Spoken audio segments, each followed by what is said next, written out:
Hi everyone, Jeff Belknap here with Dirt Bike Test. Today we're out here for our 450 off-road shootout. We're kind of in our second phase now of changes we've made to these bikes, upgrades as you would. We rode them in stock form and made some big changes, big gains, and it was quite interesting doing it and fun doing it along the way. For me, I race a lot of off-road. I do GP type stuff, do a little bit of moto here and there. So coming into this, I had quite a different views of looking into it. I'm 49 years old, 195 pounds, 5'10", and I rode a lot of Japanese bikes through my years and didn't have a whole lot of experience in the Austrian brands. So for me, I was really looking forward to that. And in stock form, I wasn't super impressed. I came out enjoying the Japanese bikes a little better. However, today, riding in the form changes we made and everything, I'll tell you, I was blown away. I came out with putting the KTM on top.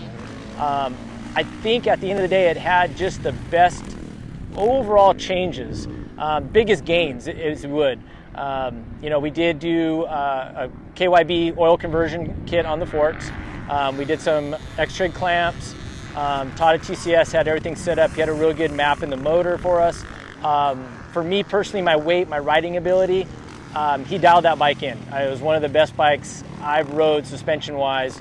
And also while we're doing this, we're splitting hairs here too. So when we get down into second and third place on these bikes, and like I said, it was quite unique because I put it almost last in stock form. So that was one big change for me where I really liked the bike. It was planted.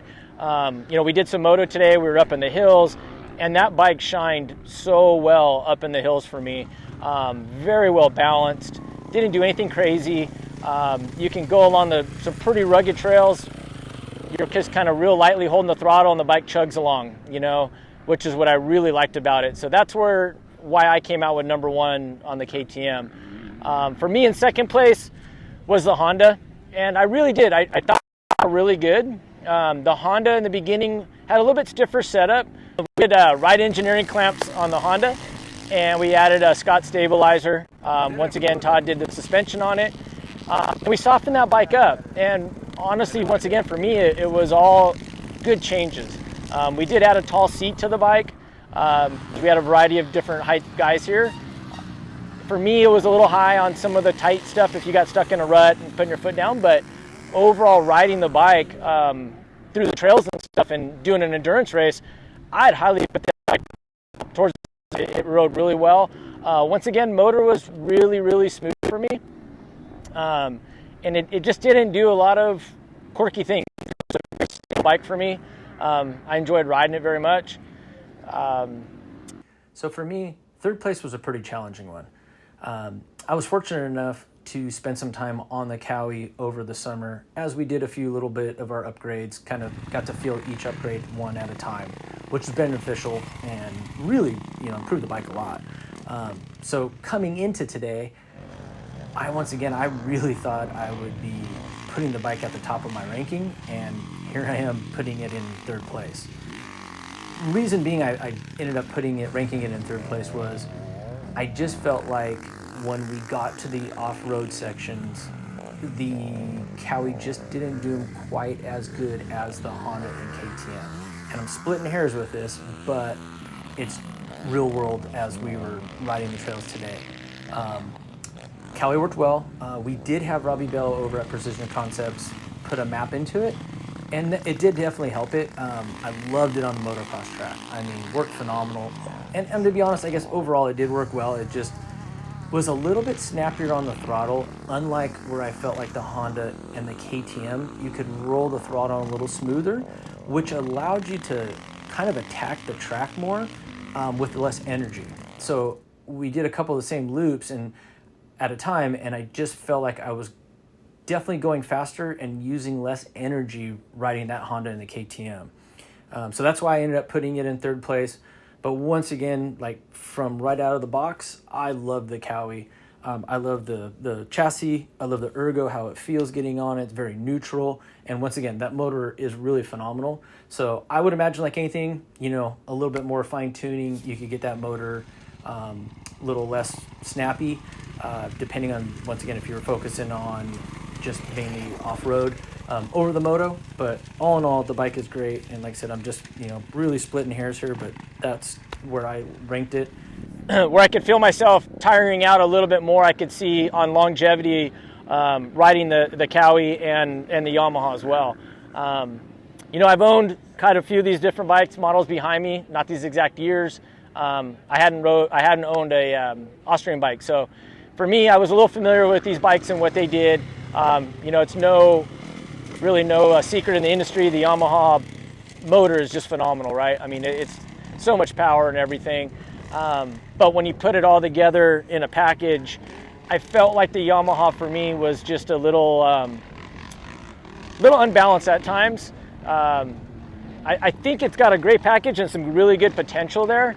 I just think for what we rode today and the conditions we rode today, for all of you that know Glen Helen, you know it's a pretty good place to go set up a bike. It's slippery, it's rough, square edgy, you know, it's tight, technical, slippery, so you get a little bit of everything. So for me, like I said, a lot of different terrain here, which is great figuring out these bikes. If you can set up your bike at Glen Helen, you know, you pretty much figured things out. So third place for me was the Yamaha. Fourth place for me was the Kawasaki. And like I said, I was splitting hairs with those, to be really honest, but I kind of put it back into place where if I was riding lap after lap here and had tight technical and moto, what I'd just overall prefer, and that's where my setup was. One note was, it was really neat for me is I hadn't experienced these Michelin Starcross tires, and I was really impressed with them. They worked very well in all the conditions we did today. The bumper section, you can get down in the ruts. Had a good side bite all the way through. Up in the trails, we did some slippery rock type stuff and some single track, and they stayed planted, worked very well. So one thing maybe you guys go check out, they were a really good change. Addition to these bikes. And once again, like I said, we didn't really go too far crazy. I feel like everything we did to these bikes is something you would do no matter what bike color you'd pick out behind us and go buy brand new. Everybody's going to go do suspension. You know, you might do a bar change or a few things here and there, but at the end of the day, we didn't do anything really wild on any of these bikes. So it was all within I feel like a good budget at the end of the day. And I think every change we made was all in the right direction. But like I said, for me, end of the day, KTM, most improved, most changed, just well-rounded bike. And once again, like I said, I'm splitting hairs. You know, all these bikes are really good at the end of the day. And sometimes it just comes down to personal preference. But I try to come in with an open mind towards these things and really just try to take it all in and do it, you know, and it's cool. It's really nice seeing all these different changes. And yeah, I think no matter what you do at these, at the end of the day, all of them will be a good bike. You just kind of have to break down what you like and what you ride most of, you know, between the Moto GP and some of the tight technical stuff, or if you get into off-road, you know, that's where I really think that KTM will shine well. So that's where I'm at. If you liked what you saw in this video, come check us out over at dirtbiketest.com on the webs. We have bike tests, product tests, a lot of fresh dirt, and you can even support us by clicking through our links. Hopefully, we'll see you out in the trail.